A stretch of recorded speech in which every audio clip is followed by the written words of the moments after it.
لماوەی چەند 12 مانگ و 20 ڕۆژ تقریبا خۆی ئاەتێکێ لە قورآنی پیرۆزە فەرمێ وفي ذلك فليتنافس المتنافسون ومزاجه من تسنيم أحسن أما منافسة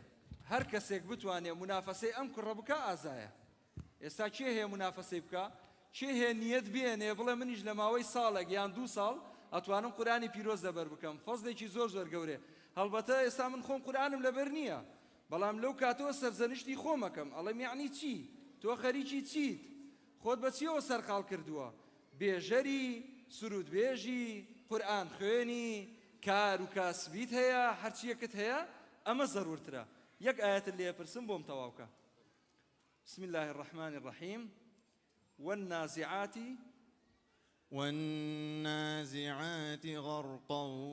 والناشطات نشطا أحسنت برو والناشطات نشطا والسابحات سبحا فالسابقات سبقا